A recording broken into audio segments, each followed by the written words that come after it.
A soldier sits in a military hospital ward. The war is over. A doctor leans forward and asks him something simple. His name, perhaps, or where he is from. The soldier opens his mouth. Nothing comes out. Not a whisper, not a stammer, just silence, and the faint movement of lips that have forgotten what they were for. He has no visible wound, no missing limb, no bandaged chest. On paper, he is physically intact, and yet something essential has gone. These cases were not rare. British military hospitals treated large numbers of men whose bodies appeared outwardly intact, but whose speech, movement, memory, or sleep had collapsed. In February 1915, British Army medical officer Charles Myers published one of the first medical papers to use the phrase shell shock in the Lancet. The term spread quickly because it gave a name to something becoming impossible to ignore, but it was also immediately disputed. It suggested that exploding shells had physically damaged the brain or spine. Yet men who had never been close to an explosion were showing similar symptoms. The men who filled those wards had not always been broken. A few years earlier, they had been ordinary men from across Britain, laborers, clerks, miners, teachers, sons, husbands, fathers. They had enlisted in 1914 and 1915, expecting something they could recognize from the stories they had been told. Decisive charges, courage, rewarded, the war over by Christmas. What they found instead was the trench. The trench was a specific kind of world, and it is worth understanding what it actually asked of a human body and mind over months and years. The front line was dug into mud that never fully dried. Water collected at the bottom. The walls crumbled. Men stood in it for days at a time, their feet rotting inside their boots from constant damp, a condition the army came to call trench foot.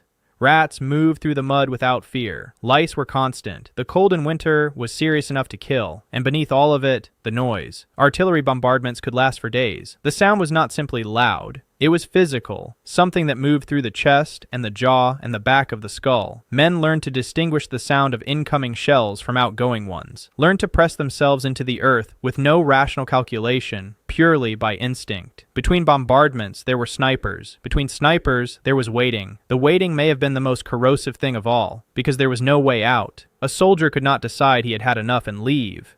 He could not reduce the danger by being careful or clever. The shell that killed the man beside him had not selected him for any reason. Randomness, sustained over weeks and months, is a particular kind of psychological pressure. The mind keeps searching for patterns, for ways to be safe, and finds none. Sleep was almost impossible to sustain. Men dozed in shifts, woke to stand to at dawn, and were rarely allowed the kind of uninterrupted rest that allows a nervous system to recover from fear. What gathered instead was exhaustion layered over anxiety, layered over more exhaustion, without release. And then the mind began to do something. Not weakness, something more mechanical than that. The nervous system, pushed past a threshold it was not built to sustain, began to fail in ways that looked strange from the outside. A man's hands would not stop shaking. Another man's legs would not carry him, though no visible injury explained it. Others lost their voice, their hearing, their memory, or the ability to sleep without terror. Functional paralysis, mutism, amnesia, uncontrolled tremor. These were not performances. And they were not straightforward cowardice, though that is what many in authority chose to see. The army could not easily accommodate the idea that industrialized warfare was breaking men who had not failed in any moral sense. It was an uncomfortable conclusion with uncomfortable implications. By 1917, when symptoms persisted, some men were sent to specialist neurological centers under the label NYDN, short for not yet diagnosed.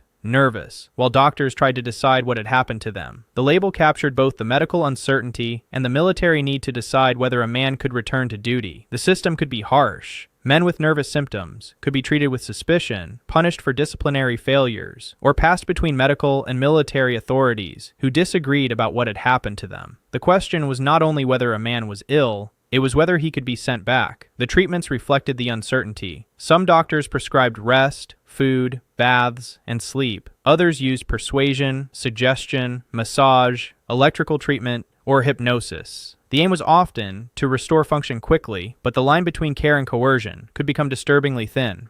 What made this harder still was that men who were visibly suffering were expected, by the culture they had come from, to endure without complaint. Stoicism was not simply admired, it was morally required. To break was to be less than a man, less than a soldier, less than what the war demanded. For many, that expectation did not disappear when the symptoms arrived. It sat alongside the silence and the shaking, adding shame to what was already unbearable. The armistice came in November 1918. The guns stopped. The trenches were eventually abandoned. Millions of men came home. For a great number of them, the homecoming was not an ending. The nightmares continued. The tremors continued. Men who could not explain what had happened to them sat in ordinary rooms, in ordinary houses, and remained, in some fundamental way, still in the mud. Pension procedures were slow and skeptical. Society wanted to move forward. The men who could not move forward were an inconvenience to that ambition. Historians who have studied shell shock carefully are careful to note that it was not a precise diagnosis. It was a contested catch-all term for an enormous range of nervous disorders caused by an unprecedented kind of warfare. It is not simply identical to what psychiatry now calls post-traumatic stress disorder. The concepts belong to different eras, shaped by different understandings of the mind. What shell shock was, in the end,